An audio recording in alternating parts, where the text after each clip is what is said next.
नमो अरिहंताणं नमो सिद्धाणं नमो आयर्याणं नमो वज्रायाणं नमो Louis सबसाहुणं ईसो पंच नमोकारो सब पावपणासनो मंगलाणं च सविसिंबडमं हवै मंगलं पडमं हवै मंगलम् ओम शांति शांति शांति। श्रमण भगवान महावीर स्वामीना चरण कमळમાં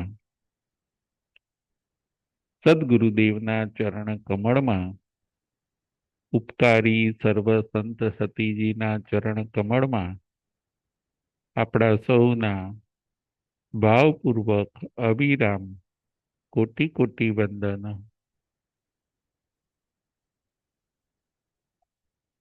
જય જીનેન્દ્ર। તારીખ 20/2/26 શુક્રવાર। આગમ પ્રવચન નંબર 3 વહેલા વહેલા મોક્ષે જવાના 23 બોલ। એમાં આજે આપણે બોલ નંબર 3 ઉપર વિચાર કરીશું। વહેલા મોક્ષે જવાના 23 બોલ, એમાં બોલ નંબર 3 છે, ગુરુ મુખે સૂત્ર સિદ્ધાંત સાંભળવાથી જીવ વહેલો મોક્ષે જાય છે। બોલ નંબર 3, ગુરુ મુખે સૂત્ર સિદ્ધાંત સાંભળવાથી જીવ વહેલો મોક્ષે જાય છે। મોક્ષે જવું છે અને વહેલા મોક્ષે જવું છે તો આપણને 23 બોલ બતાવ્યા છે।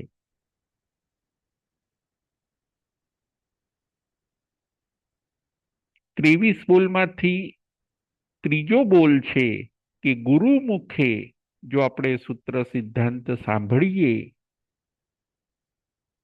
ગુરુ પાસે આપણે જો સૂત્ર સિદ્ધાંત સાંભળીએ તો આપણે વહેલા મોક્ષે જઈ શકીએ। ગુરુનું મહત્વ,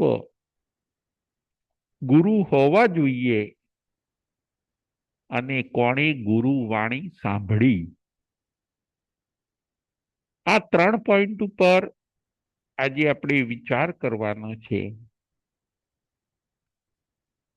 નંબર 1, ગુરુનું મહત્વ। નંબર 2, ગુરુ હોવા જોઈએ અને નંબર 3, કોણે ગુરુ વાણી સાંભળી। આ 3 પોઈન્ટ ઉપર આજે આપણે વિચાર કરવાનો છે। દરેક સંપ્રદાયમાં, દરેક પંથમાં ગુરુનું બહુ મહત્વ છે। ગુરુ બ્રહ્મા ગુરુ વિષ્ણુ ગુરુ દેવો મહેશ્વરા ગુરુ સાક્ષાત પરબ્રહ્મા તસ્મૈ શ્રી ગુરુવે નમઃ। અજ્ઞાનતિમિરાંધાનાં જ્ઞાનાંજન શલાકયા ચક્ષુ ઉન્મિલિતં યેન તસ્મૈ શ્રી ગુરુવે નમઃ। ગુરુ વગર ઘોર અંધકાર છે। ગુરુ દીવો, ગુરુ દેવતા, ગુરુ અમૃતની ખાણ, શીશ દેતા જો ગુરુ મળે તો પણ સસ્તા જાણ। ગુરુનું મહત્વ। આધ્યાત્મિક જગતમાં ગુરુનું બહુ મહત્વ છે।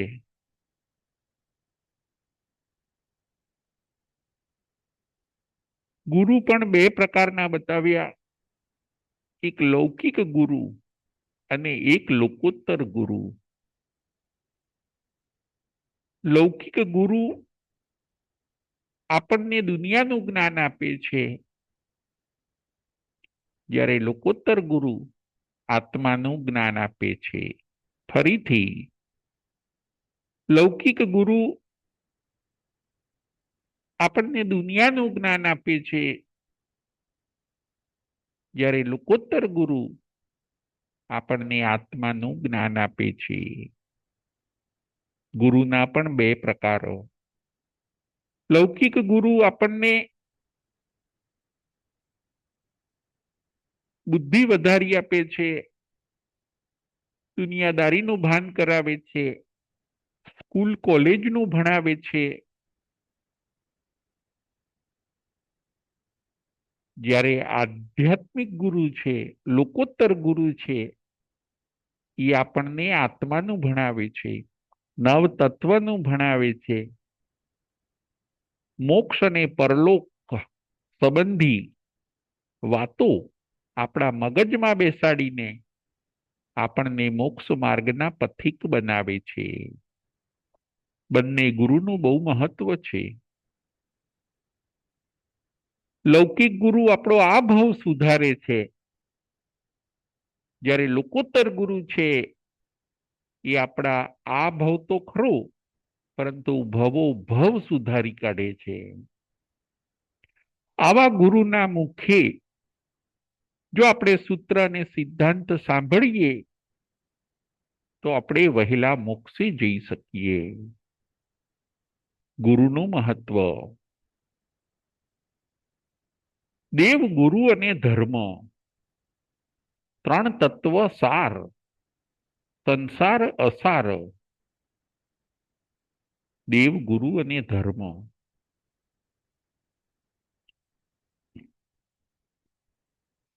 દેવ અને ધર્મની વચ્ચે ગુરુને બેસાડવામાં આવ્યા છે, કે આપણને દેવનું પણ જ્ઞાન ગુરુ કરાવે છે અને ધર્મનું જ્ઞાન પણ ગુરુ કરાવે છે. એટલા માટે દેવ, ગુરુ, ધર્મમાં વચ્ચે ગુરુને બેસાડવામાં આવ્યા છે. ગુરુનો અર્થ થાય છે ગુ એટલે અંધકાર અને રૂ એટલે નાશ કરનારો. જે આપણા અંધકારનો નાશ કરે છે એને કહેવાય છે ગુરુ. જે આપણા અજ્ઞાન રૂપી અંધકારનો નાશ કરે છે એને કહેવાય છે ગુરુ. ગુરુ જ્ઞાનનો એવો પ્રકાશ આપે છે કે એનાથી આપણું અજ્ઞાન રૂપી અંધકાર દૂર ભાગી જાય છે. ગુરુ ગુણોથી ભારે હોય છે. જે ગુણોથી ભારે છે. ગુરુનો અર્થ થાય છે ભારે, વજનદાર. શેનાથી ભારે, શેનાથી વજનદાર? તો કે જે ગુણોથી, જેનામાં ગુણો બહુ ભરેલા છે એને કહેવાય છે ગુરુ. ગુણોથી જે વજનદાર છે એવા આત્માને કહેવાય છે ગુરુ. ગુરુને અનેક ઉપમાઓ આપવામાં આવી છે. સદગુરુને અનેક ઉપમાઓ આપવામાં આવી છે. સદગુરુને ટોર્ચની ઉપમા આપી. જેમ આપણે ટોર્ચ લઈને ક્યાંય જઈએ અંધારામાં, ક્યાંય અંધારામાં રસ્તા ઉપર ચાલતા આપણા હાથમાં ટોર્ચ હોય અને એ ટોર્ચથી આપણને લાઈટ મળે તો કેવો રસ્તો સહેજે સહેજે કપાય છે.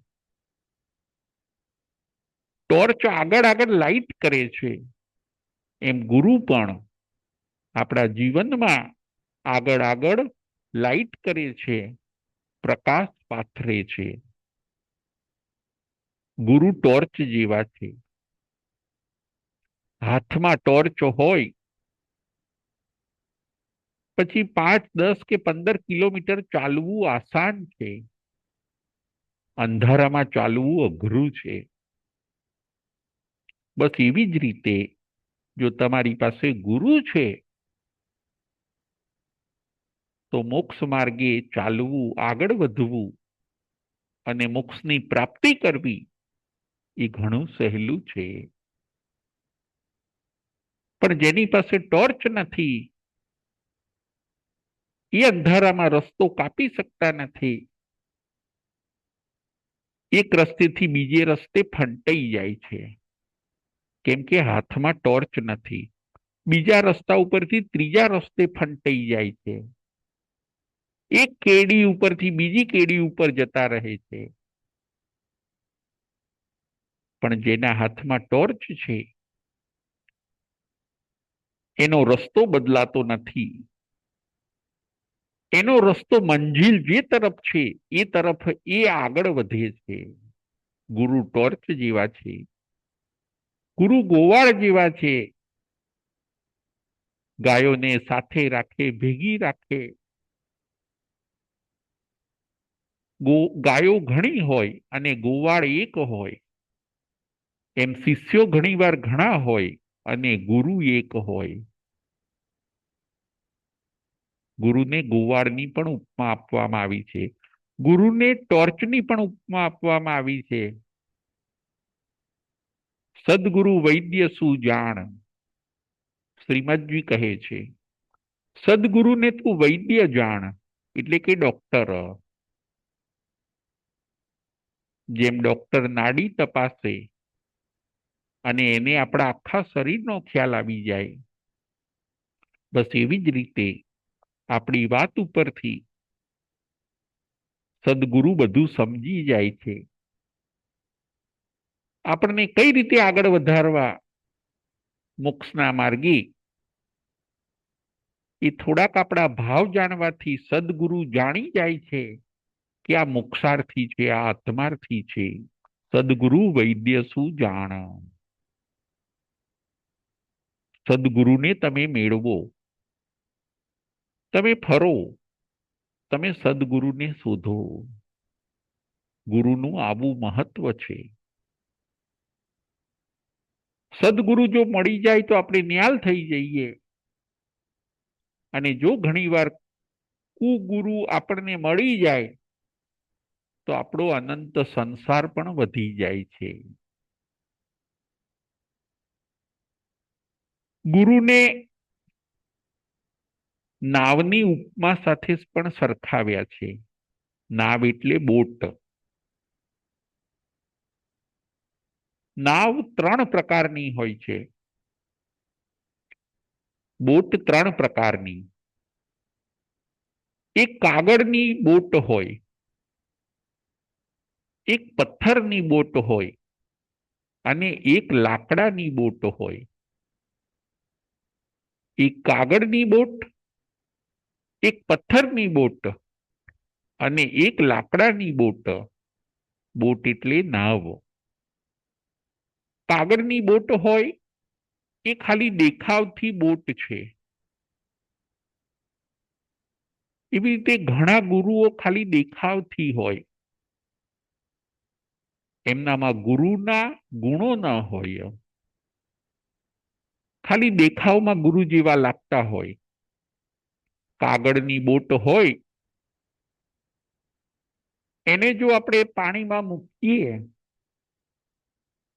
તરત જ પોતે પલળી જાય છે અને નાશ પામે છે, કેમ કે એ ખાલી દેખાવની બોટ હતી. કાગળની બોટ આવી છે. પથ્થરની બોટ, પથ્થરની બોટ છે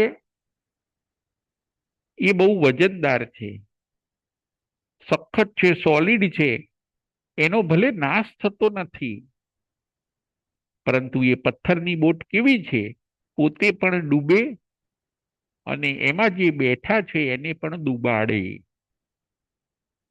કોઈ ગુરુ આવા હોય,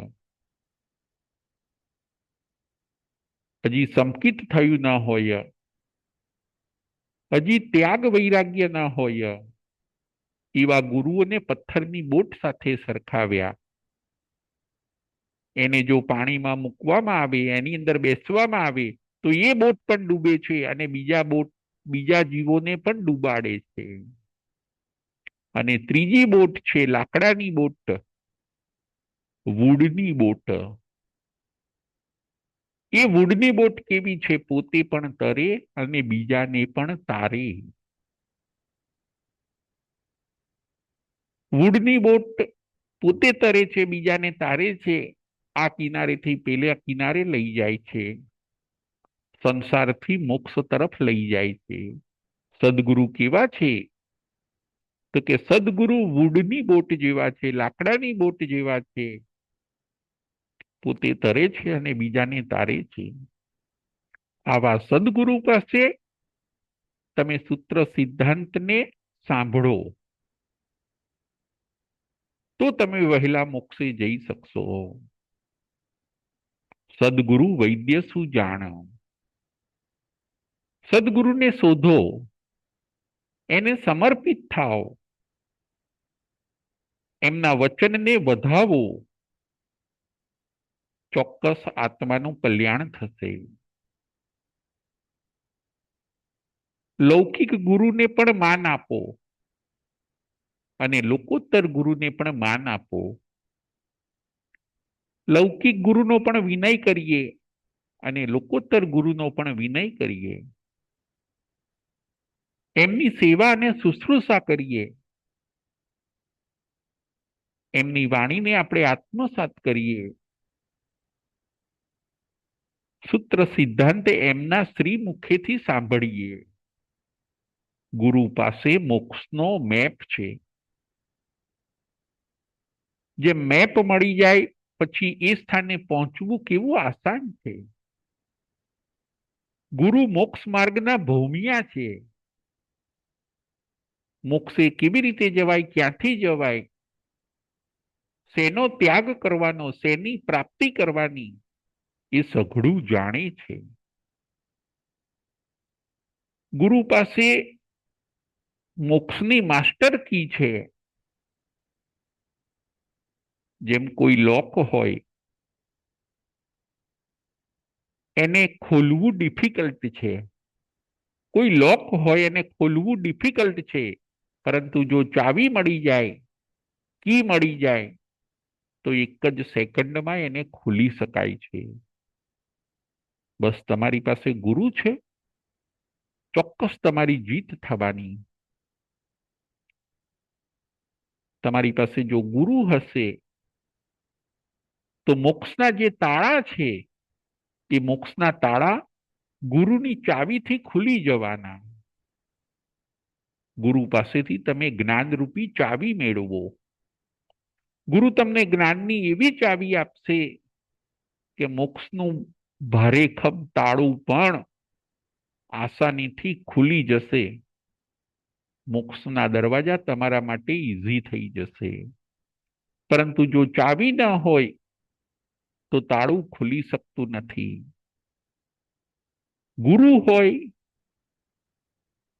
એના માટે મોક્ષનું તાળું ખુલી જવું ઈઝી છે, કેમ કે ગુરુ પાસે મોક્ષની ચાવી છે. આ છે ગુરુનું મહત્વ.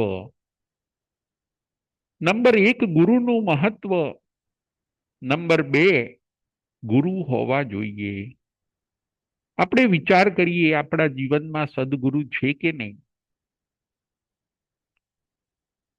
આપણે ગુરુનું કીધું માનીએ છીએ કે નહીં. જે ગુરુનું, જેના જીવનમાં ગુરુ નથી, એ પોતે અજ્ઞાનમાં અથડાયા કરે છે. એ પોતે પોતાના મનથી જીવે છે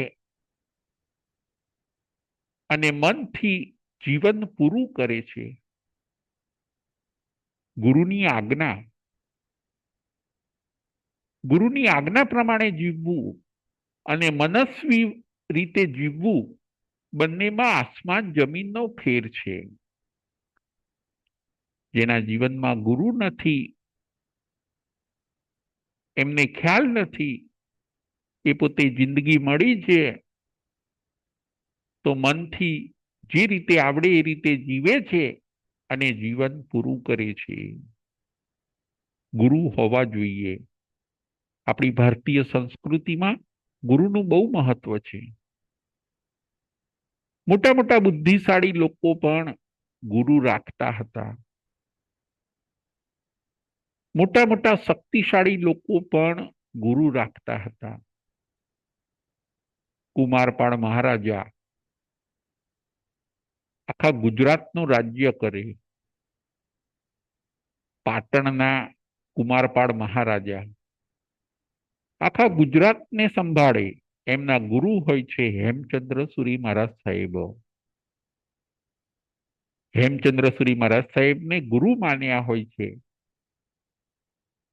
એમની પાસે 12 વ્રત પણ એમણે આદર્યા હોય છે અને એમની આજ્ઞા પ્રમાણે એ શાસન ચલાવતા હોય છે. કેવો સમર્પણ ભાવ! સ્વામી વિવેકાનંદના ગુરુ રામકૃષ્ણ પરમહંસ, છત્રપતિ શિવાજીના ગુરુ સ્વામી રામદાસ, એકલવ્યના ગુરુ દ્રોણાચાર્ય ગુરુ હોવા જોઈએ. આપણે પણ ગુરુ શોધીએ, ગુરુની સાથે રહીએ, ગુરુનો હાથ આપણા માથે રાખીએ. ગુરુની આજ્ઞામાં જો આવી જઈશું તો આપણે નિહાલ થઈ જઈશું. ગુરુ હોવા જોઈએ, આ છે બીજો પોઈન્ટ. અને ત્રીજો પોઈન્ટ છે કોણે કોણે ગુરુ વાણી સાંભળી અને નિહાલ થઈ ગયા.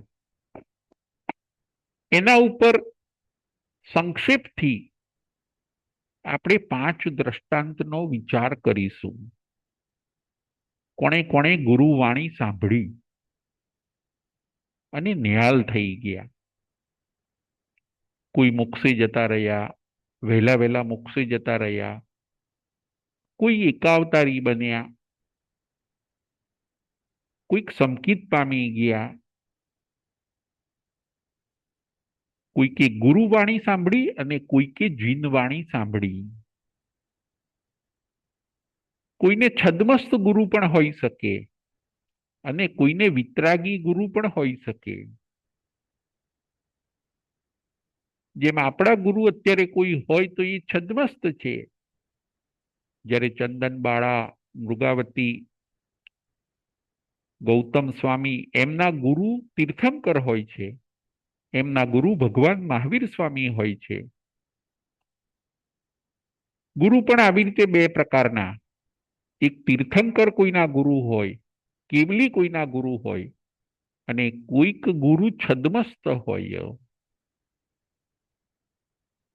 કોઈકે ગુરુવાણી સાંભળી, કોઈકે જીનવાણી સાંભળી, વહેલા વહેલા મોક્ષે ગયા.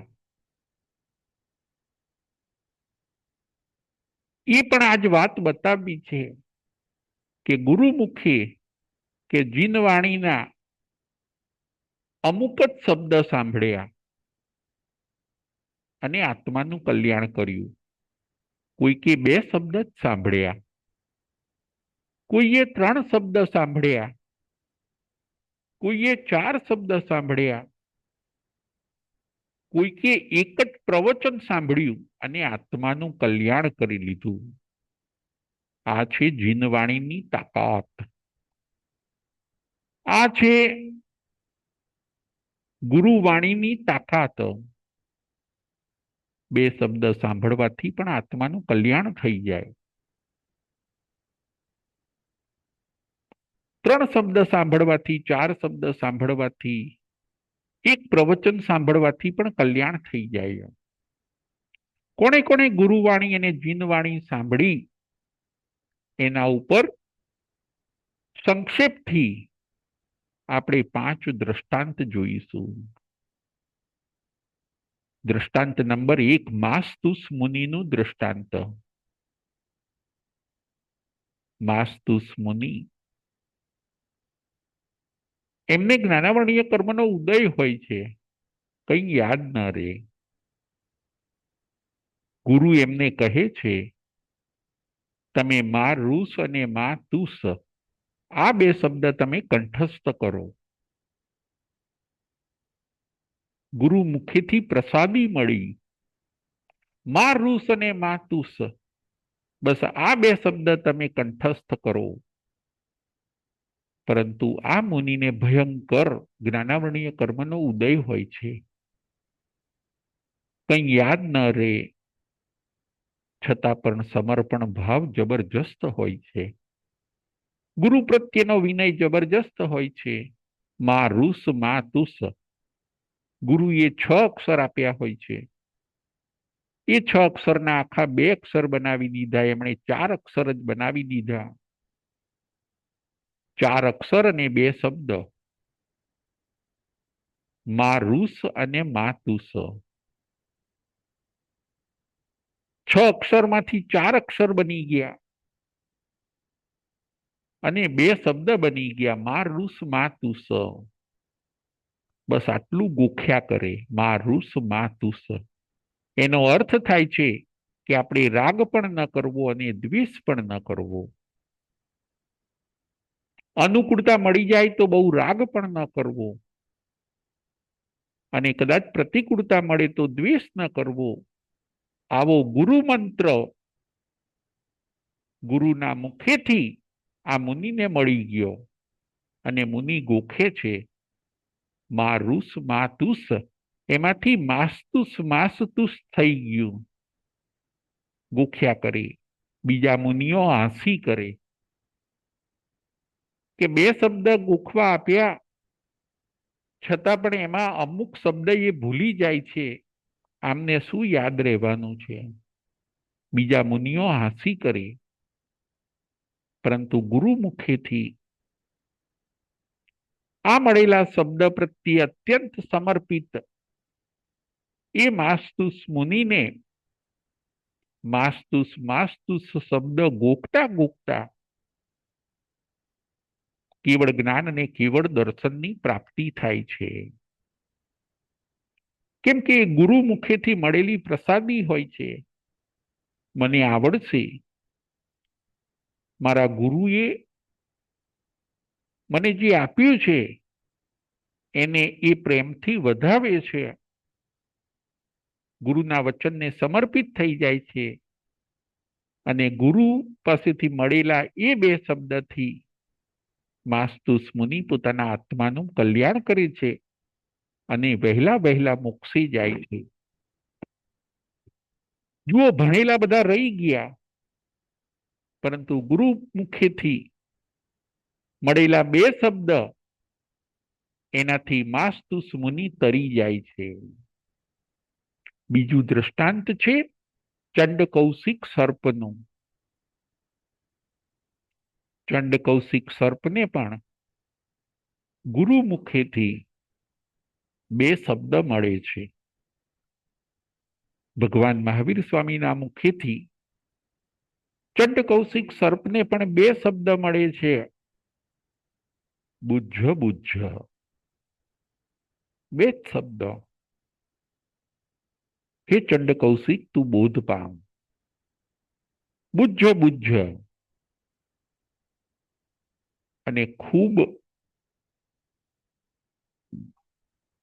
ખૂબ વિશાળ કાય વાળા અને ખૂબ મોટા વિષધર, જેની દ્રષ્ટિમાં પણ વિષ હોય છે, વનસ્પતિ સામું ચંડ કૌશિક સર્પ જોવે તો લીલી વનસ્પતિ પણ સુકાઈ જાય, એવા દ્રષ્ટિવિષ સર્પ હોય છે. એને ભગવાન મહાવીર સ્વામીથી 2 શબ્દ મળ્યા. ભગવાન મહાવીર સ્વામીના મુખેથી 2 શબ્દ મળ્યા, બુજ્જ બુજ્જ. અને ચંડ કૌશિક સર્પ બોધ પામી જાય છે. એમને જાતિ સ્મરણ જ્ઞાનની પ્રાપ્તિ થાય છે, કારણ કે ગુરુના મુખેથી ગુરુ મંત્ર મળ્યો. આ મંત્રની કેવી તાકાત, કેવી શક્તિ, ગુરુના અને જીનેશ્વરોના વચનો એ મંત્ર રૂપ હોય છે, એટલા પાવરફુલ અને પ્રભાવશાળી હોય છે કે એની અસર થયા વગર રહે નહીં. ચંડ કૌશિક સર્પને જાતિ સ્મરણ જ્ઞાન થાય છે, પાછળનો ભાવ જોવે છે, ટર્નિંગ પોઈન્ટ ચાલુ થયો, જીવન બદલી નાખ્યું, 15 દિવસનો સંથારો કર્યો, 8મા દેવલોકની અંદર દેવ બની જાય છે. એટલું જ નહીં, એકાવતારી પણ બને છે. ગુરુમુખે સૂત્ર સિદ્ધાંત સાંભળવાથી જીવ વહેલો મોક્ષે જાય છે. એ બોલ ઉપર આપણે આજે વિચાર કરીએ છીએ. બીજું દ્રષ્ટાંત આપણે જોયું. ત્રીજું દ્રષ્ટાંત છે ગણધર ભગવંતોનું. 2 શબ્દ સાંભળે છે માસ્તુસ મુનિ, 2 શબ્દ સાંભળે છે ચંડ કૌશિક સર્પ, 3 શબ્દ સાંભળે છે ગણધર ભગવંતો.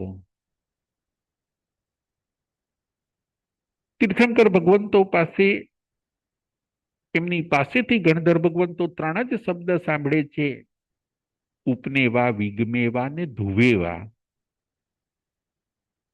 ઉપનેવા, વિગમેવા અને ધુવેવા, આ 3 જ શબ્દ તીર્થંકર ભગવંતો બોલે છે. અને ગણધર ભગવંતો આ 3 શબ્દ સાંભળીને, આ 3 શબ્દ સાંભળવાથી ગણધર ભગવંતો તરત જ દ્વાદશાંગી સૂત્રની રચના કરે છે. સાંભળ્યા 3 શબ્દ અને રચી દીધી દ્વાદશાંગી, 12 અંગોને રચી દે છે. 3 શબ્દ સાંભળવાથી એમની બુદ્ધિનો એવો ક્ષયોપશમ થઈ જાય છે કે 12 અંગ રચાઈ જાય છે. આ છે ગુરુવાણીની તાકાત, આ છે ગુરુવાણીની અસર. દ્વાદશાંગી એમને ભણવી પડતી નથી, એમને યાદ રાખવી પડતી નથી, પરંતુ દ્વાદશાંગી 3 જ શબ્દ સાંભળવાથી મનમાં ગોઠવાઈ જાય છે, મનમાં રચાઈ જાય છે.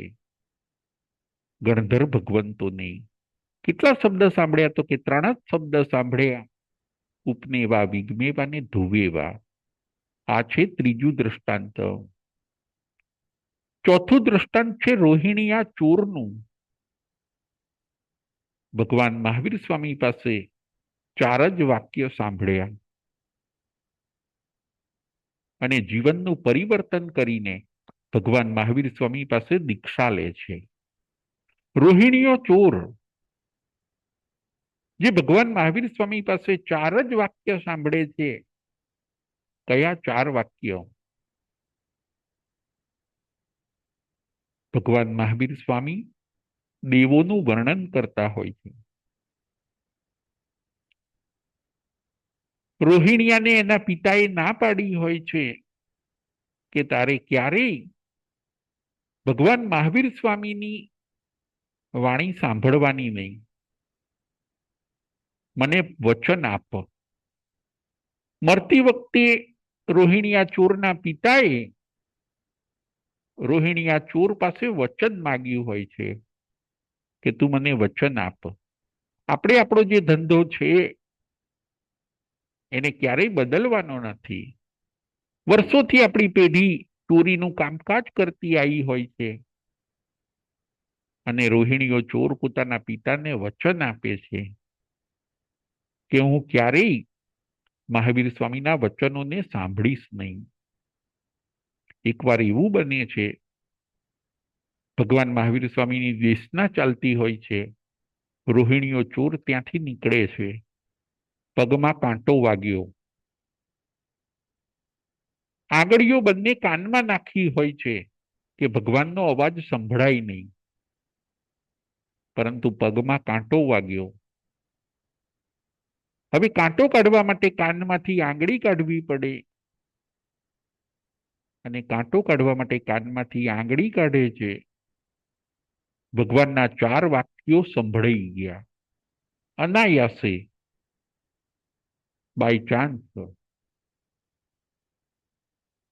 4 વાક્યો ભગવાન મહાવીર સ્વામીના રોહિણીયો ચોર સાંભળી ગયો. કયા 4 વાક્યો? દેવનું વર્ણન ભગવાન મહાવીર સ્વામી કરતા હોય છે. દેવોને ઓળખવાની 4 રીત છે. દેવ આંખનો પલકારો ન મારે. નંબર 1, દેવ આંખનો પલકારો ન મારે. નંબર 2, દેવની ફૂલની માળા કરમાય નહીં. ગળામાં દેવોએ જે ફૂલની માળા પહેરી હોય એ ક્યારેય કરમાય નહીં. નંબર 3, દેવો જમીનથી અધ્ધર ચાલે. અને નંબર 4, દેવોનો પડછાયો ન હોય. નંબર 4, દેવોનો પડછાયો ન હોય. અનાયાસે આટલું સંભળાઈ ગયું. કાંટો કાઢીને રોહિણીઓ ચોર ત્યાંથી ભાગી જાય છે. ચોરી કરવી એનો વ્યવસાય હોય છે. એ ચોરી કરવામાં બહુ એક્સપર્ટ હોય છે. એને પકડવો રાજાઓ માટે પણ આસાન નથી. એની પાસે એવી વિદ્યા અને લબ્ધિ હોય છે કે પોતે અદ્રશ્ય પણ થઈ શકે. આ રોહિણીયા ચોરને પકડવો એ બહુ અઘરી વાત છે. અને એકવાર એવું બને છે કે આ રોહિણીયો ચોર પકડાઈ જાય છે.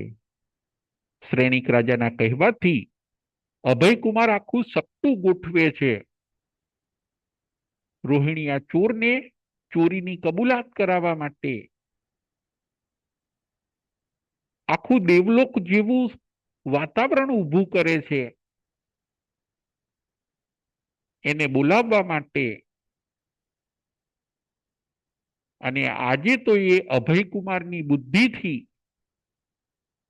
એ પકડાઈ જ જવાનો હોય છે. એવું આખું અભયકુમાર એક આખો ડ્રામા રચે છે. દેવલોકનું આખું આબેહૂબ પ્લેસ ઊભું કર્યું અને એની અંદર આ રોહિણીયા ચોરને રાખવામાં આવ્યો. એ સત્તાની અંદરથી એ પોતે છૂટી જાય છે. એવું ગોઠવવામાં આવે છે કે તમે એવા શું પુણ્ય કર્યા કે તમે આ દેવલોકમાં આવી ગયા. એ પહેલા બેભાન હોય છે, પછી જ્યારે ભાનમાં આવે છે ત્યારે અપ્સરાઓ જેવી દેવીઓ આ રોહિણીયા ચોરને પૂછે છે કે તમે એવા તો શું દાન પુણ્ય કર્યા કે આ તમે દેવલોકમાં આવી ગયા. અભયકુમારની બુદ્ધિ ભલભલાને પકડી શકે એવી એમની બુદ્ધિ હોય છે. અપ્સરાઓ અને દેવીઓ રોહિણીયા ચોરને મનાવે છે કે તમે શું એવા કામ કર્યા કે આ દેવલોકમાં ઉત્પન્ન થયા. રોહિણીઓ ચોર જાગે છે, આંખો મસળે છે, બેભાનમાંથી ભાનમાં આવે છે અને પોતે જોવે છે કે હું દેવલોકમાં આવી ગયો કે હું રોહિણીઓ છું. હું ખરેખર દેવલોકમાં આવ્યો છું કે રોહિણીઓ છું. એને ખ્યાલ આવ્યો કે ના ના, હું રોહિણીઓ છું. હું ઓફ થયો નથી, હું દેવલોકમાં આવ્યો નથી. અને આ મારી સાથે દેવ હોવાનો જે આ બધા ઢોંગ કરે છે એ રિયલમાં દેવ નથી, પરંતુ આ તો આખું સટ્ટું ગોઠવવામાં આવ્યું છે મને પકડવા માટે. આ બધા દેવો તો ધરતી ઉપર ચાલે છે. આ જે દેવ બનવાની ડ્રામા કરે છે એ લોકોની પલક, આંખોની પલક તો ચાલુ બંધ થાય છે. એમના ફૂલની માળા તો કરમાઈ ગઈ છે. જમીનથી અદ્ધર નથી, પરંતુ જમીન ઉપર છે ને એમનો પડછાયો પણ પડે છે. આ બધું મને પકડવા માટે સપનું ગોઠવ્યું છે. અને પછી આ સત્તામાંથી એને બચાવે છે ભગવાનના આ 4 વાક્ય. પોતે આજે અભયકુમારની બુદ્ધિમાંથી છૂટી જાય છે. એને અહેસાસ થાય છે કે જો ભગવાન મહાવીર સ્વામી પાસેથી આ 4 વાક્યનું જ્ઞાન મને ન મળ્યું હોત, તો આજે અભયકુમારની બુદ્ધિમાંથી મારે છૂટવું આસાન નહોતું. મને બચાવનાર કોઈ હોય તો ભગવાનની વાણી છે. મેં 4 વાક્યો સાંભળ્યા તો પણ હું બચી ગયો. તો હજી વધારે હું સાંભળું તો મારા આત્માનું કેટલું હિત થાય. ભલે પિતાને પ્રોમિસ આપ્યું, પરંતુ હવે આજે હું મૃત્યુના મુખમાંથી બચ્યો છું. આજે અભયકુમારે ગોઠવેલા આખા ષડયંત્રમાંથી હું બચી ગયો. એનું જો કોઈ કારણ હોય તો અનાયાસે ભગવાનની વાણી રૂપ મળેલા આ 4 વાક્યોનો પ્રભાવ છે.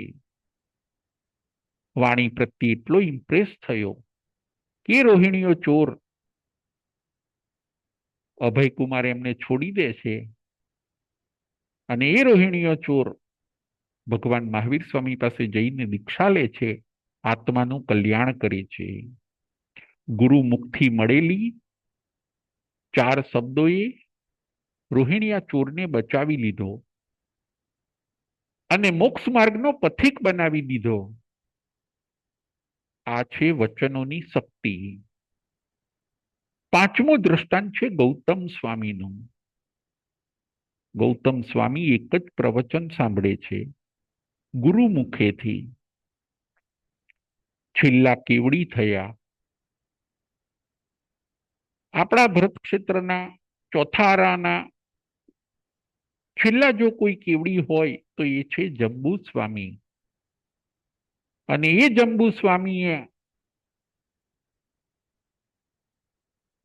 એક જ પ્રવચન સાંભળ્યું હોય છે. કોની પાસે? તો કે સુધર્મા સ્વામી પાસે. જંબુ કુમાર રાજકુમાર હોય છે. 8 કન્યાઓ સાથે જેના વેવિશાળ થયા હોય છે,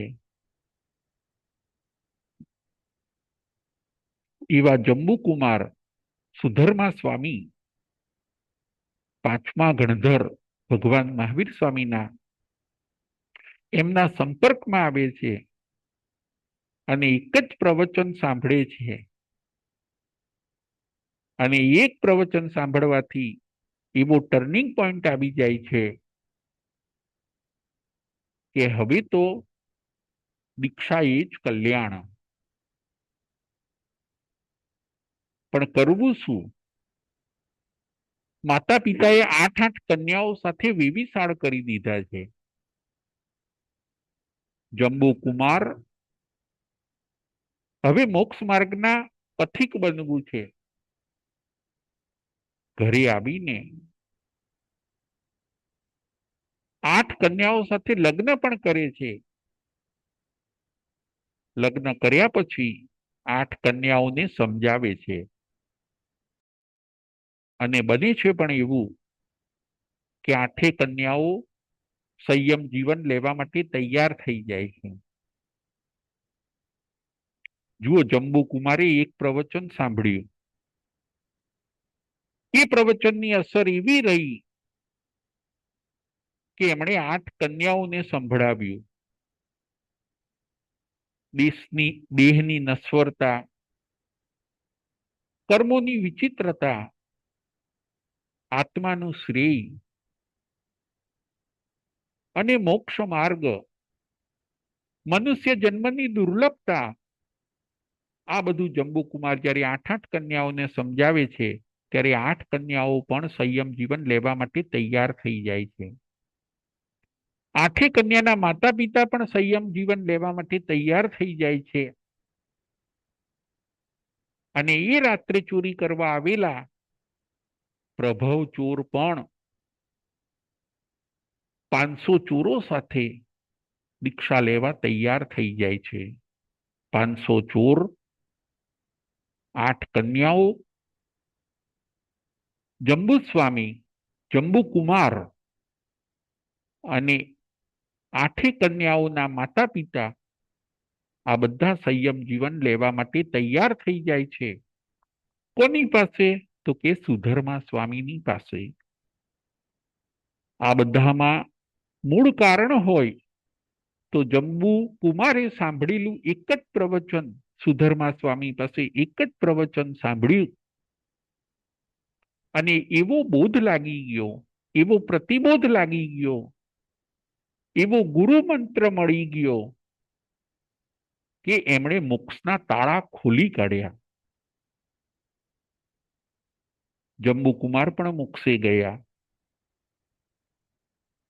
માસ્તુસ મુનિ પણ મોક્ષે ગયા, ચંડ કૌશિક સર્પ એકાવતારી થયા, ગણધર ભગવંતો પણ મોક્ષે ગયા. અમુક અમુક શબ્દ જ સાંભળ્યા, કોઈકે 2 શબ્દ સાંભળ્યા, કોઈકે 3 શબ્દ સાંભળ્યા, કોઈએ 4 શબ્દ સાંભળ્યા અને કોઈકે 1 પ્રવચન સાંભળ્યું. આપણે વાત ચાલે છે કે ગુરુ મુખે સૂત્ર સિદ્ધાંત સાંભળવાથી આત્મા વહેલો વહેલો મોક્ષે જાય છે. કોઈ જો એવું સમજે કે આપણે એકલા એકલા સૂત્ર સિદ્ધાંત વાંચી લઈએ, આત્માને જાણી લઈએ, સામાયિક કરીએ, પ્રતિક્રમણ કરીએ, ગુરુને રાખવાની શી જરૂર છે, તો એ વાત આપણી ભૂલ ભરેલી છે. જેમ આપણે જાતે જાતે દવા લેતા નથી, ડોક્ટર પાસે જઈએ છીએ, બસ એવી જ રીતે ગુરુ પાસેથી તમે જ્ઞાન લો. આપણા ઘરમાં ઘણી બધી દવાઓ હશે, છતાં પણ આપણે ડોક્ટર પાસે જઈએ છીએ અને ડોક્ટરની વાતને આપણે ધ્યાનપૂર્વક સાંભળીએ છીએ.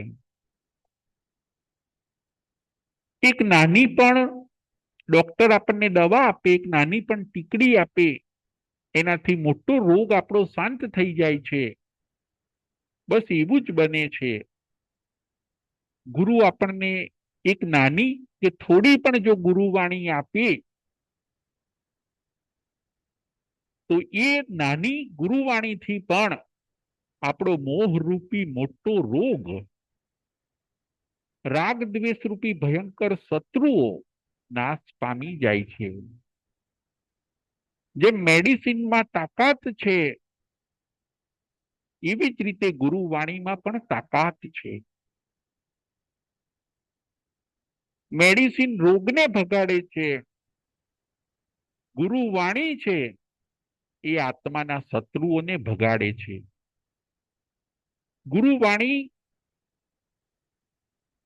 સુતેલા આત્માને જગાડે છે. સદગુરુની વાણી જે જે સાંભળે છે એ લોકો વહેલા મોક્ષે જાય છે. જે લોકો સદગુરુની વાણી સાંભળતા નથી, સદગુરુના શ્રી મુખે વાણી સાંભળતા નથી, એ લોકો અજ્ઞાન રૂપી અંધકારમાં અથડ્યા કરે છે. કારણ કે કયા રસ્તે ચાલવું એ એમને ખબર નથી, કોઈ એમને ગાઈડ કરનાર નથી. ગુરુ તો ગાઈડ કરે, ગુરુ આપણને માર્ગદર્શન આપે, ગુરુ આપણને રોકે ટોકે. ગાઈડ વગર જેમ આપણને માર્ગદર્શન કોણ આપે, બસ એવી જ રીતે ગુરુ એ મોક્ષ માર્ગના ગાઈડ છે. ગુરુ બન્યા વગર ઘણા મોક્ષે ગયા છે, પરંતુ ગુરુ બનાવ્યા વગર કોઈ મોક્ષે ગયું નથી.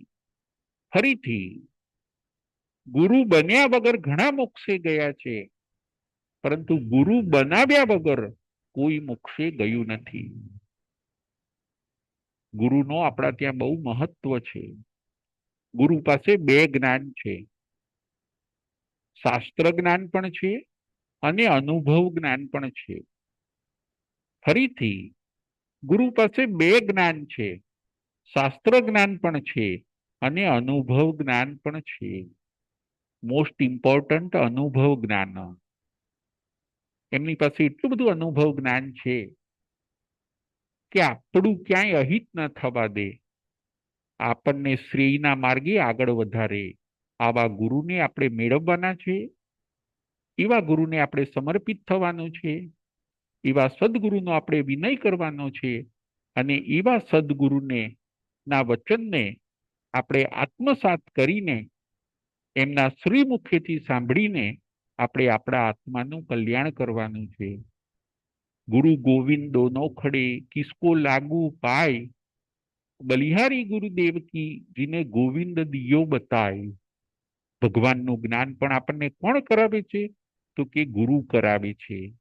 આવા ગુરુના શ્રી મુખેથી જો આપણે વાણીને સાંભળીએ, સૂત્ર સિદ્ધાંતને સાંભળીએ, તો આપણે વહેલા મોક્ષે જઈ શકીએ. આવા જે સદગુરુઓ છે એમનો આપણે વિનય કરીએ, સેવા કરીએ, એમના શ્રી મુખેથી જ્ઞાનનું શ્રવણ કરીને આપણે આપણા આત્માનું પણ કલ્યાણ કરીએ.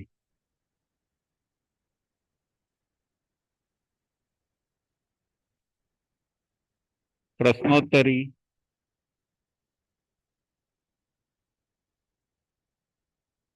પ્રશ્ન નંબર 1, આજે આપણે કયા 3 મુદ્દા ઉપર વિચાર કર્યો? પ્રશ્ન નંબર 1, આજે આપણે કયા 3 મુદ્દા ઉપર વિચાર કર્યો? સુધીરભાઈ શાહ. જય જીનેન્દ્ર. જય જીનેન્દ્ર. ગુરુનું મહત્વ એક, બીજું ગુરુ હોવા જોઈએ, અને ત્રીજું કોણે ગુરુવાણી સાંભળી. એ બરાબર છે. મુદ્દા પર આપણે આજે વિચાર કર્યો. બહુ સરસ, બહુ સરસ, થેન્ક યુ. પ્રશ્ન નંબર 2, માસ્તુસ મુનિ ગુરુ પાસે કેટલા શબ્દ સાંભળે છે? કયા કયા? માસ્તુસ મુનિ ગુરુ પાસે કેટલા શબ્દ સાંભળે છે? કયા કયા? મેઘાવીબેન ગાંધી.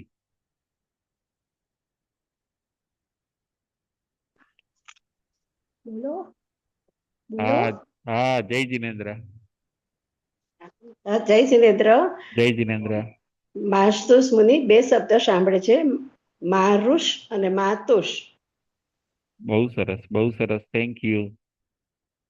ત્રીજો પ્રશ્ન, પ્રશ્ન નંબર 3, ચંડ કૌશિક સર્પ ભગવાન મહાવીર સ્વામી પાસે કેટલા શબ્દ સાંભળે છે? કયા કયા?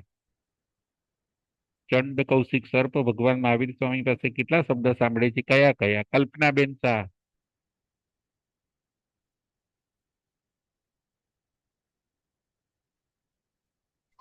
જય જીનેન્દ્ર. જય જીનેન્દ્ર. ચંડ કૌશિક સર્પ ભગવાન મહાવીર સ્વામી પાસે બુજ બુજ એવા 2 શબ્દ સાંભળે છે. બહુ સરસ, બહુ સરસ. આગળ પ્રશ્ન નંબર 4, ગણધર ભગવંતો ભગવાન મહાવીર સ્વામી પાસે કેટલા શબ્દ સાંભળે છે? કયા કયા? ગણધર ભગવંતો ભગવાન મહાવીર સ્વામી પાસે કેટલા શબ્દ સાંભળે છે? કયા કયા? હેતલબેન ગોપાણી.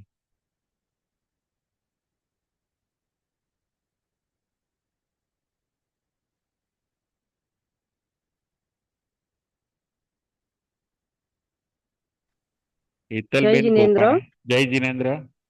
ગણધર ભગવંતનો 3 શબ્દ ઉપનેવા, વિઘ્નેવા અને ધ્રુવેવા એ તીર્થંકર પાસે સાંભળે છે. બહુ સરસ, બહુ જય સરસ. જીનેન્દ્ર. જય જીનેન્દ્ર. પ્રશ્ન નંબર 5, રોહિણીઓ ચોર કેટલા શબ્દ સાંભળે છે? કયા કયા? રોહિણીઓ ચોર કેટલા શબ્દ સાંભળે છે? કયા કયા? ભાવિની બેન શાહ. ભાવિની બેન શાહ. જય જીનેન્દ્ર ગુરુજી. જય જીનેન્દ્ર. સાતામાં ને સાતામાં સાતા. રોહિણીઓ ચોર પ્રભુ શ્રી મહાવીર સ્વામી ભગવાન પાસે 4 વાક્યો સાંભળે છે.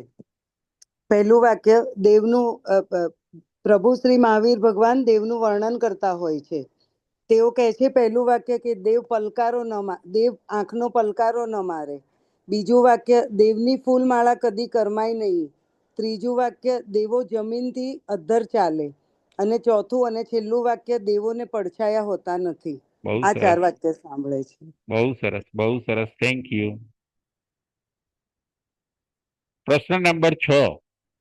જંબુસ્વામી કેટલા પ્રવચન સાંભળે છે કોની પાસે? જંબુસ્વામી કેટલા પ્રવચન સાંભળે છે કોની પાસે?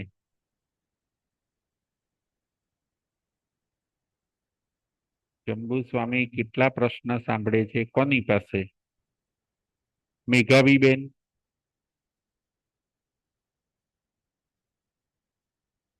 હવે બોલો. હા, જય જિનેન્દ્ર. જય જિનેન્દ્ર.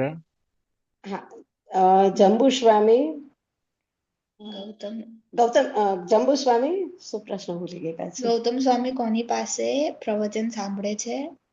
એક જ પ્રવચન સાંભળે છે હમ અને બહુ સરસ. કોની પાસે? પાછું ભૂલી ગઈ, કન્ફ્યુઝ થઈ ગયું. હા સોરી. બહુ સરસ, બહુ સરસ. સુધર્મા સ્વામી પાસે. હા, જ- સુધર્મા સ્વામી પાસે જંબુસ્વામી એક એક જ જ પ્રવચન પ્રવચન સાંભળે છે. સાંભળે છે સુધર્મા સ્વામી પાસે. સુધર્મા સ્વામી પાસે. હા. બહુ સરસ, બહુ સરસ. હવે આગળનો પ્રશ્ન. પ્રશ્ન નંબર 7. સ્વામી વિવેકાનંદના ગુરુ કોણ હોય છે? સ્વામી વિવેકાનંદના ગુરુ કોણ હોય છે? ફાલ્ગુની બેન શાહ.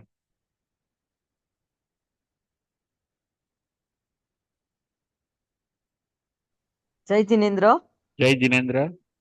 હા, વિવેકાનંદના ગુરુ રામકૃષ્ણ પરમહંસ હોય છે, બહુ સ્વામી સરસ, રામકૃષ્ણ પરમહંસ. બહુ સરસ, બહુ સરસ. પ્રશ્ન નંબર 8. કુમારપાળ રાજાના ગુરુ કોણ હોય છે? કુમારપાળ મહારાજાના ગુરુ કોણ હોય છે? સુધીરભાઈ શાહ.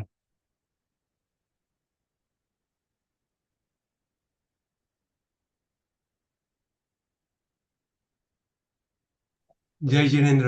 જય જિનેન્દ્ર. કુમારપાળ મહારાજાના ગુરુ હેમચંદ્રાચાર્ય હોય છે. બહુ સરસ, બહુ સરસ. પ્રશ્ન નંબર 9. હવે આગળ. કઈ 3 બોટ સાથે ગુરુને સરખાવ્યા છે? કઈ 3 બોટ સાથે, નાવ સાથે ગુરુને સરખાવ્યા છે? મેઘાવીબેન ગાંધી. જય જિનેન્દ્ર. જય જિનેન્દ્ર. ત્રણ પ્રકારની નાવના ઉપમા આપેલી છે: કાગળની બોટ, પથ્થરની બોટ અને લાકડાની બોટ. બહુ સરસ, બહુ સરસ. હવે છેલ્લો પ્રશ્ન. ગુરુ પાસે કયું જ્ઞાન હોય છે? શાસ્ત્ર જ્ઞાન, અનુભવ જ્ઞાન કે બંને જ્ઞાન? ગુરુ પાસે કયું જ્ઞાન હોય છે? શાસ્ત્ર જ્ઞાન, અનુભવ જ્ઞાન કે બંને જ્ઞાન? ભાવિની બેન શાહ.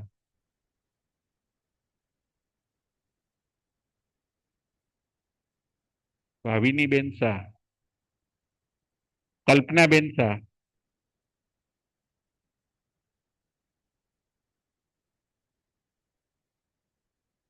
કલ્પના બેન શાહ. જય જિનેન્દ્ર. જય જિનેન્દ્ર. ગુરુ પાસે શાસ્ત્રનું જ્ઞાન હોય છે અને અનુભવનું પણ જ્ઞાન હોય છે. બહુ સરસ, સરસ. બંને જ્ઞાન હોય છે. બંને જ્ઞાન હોય છે. બહુ સરસ, બહુ સરસ. Thank you. જય જિનેન્દ્ર. જય મહાવીર.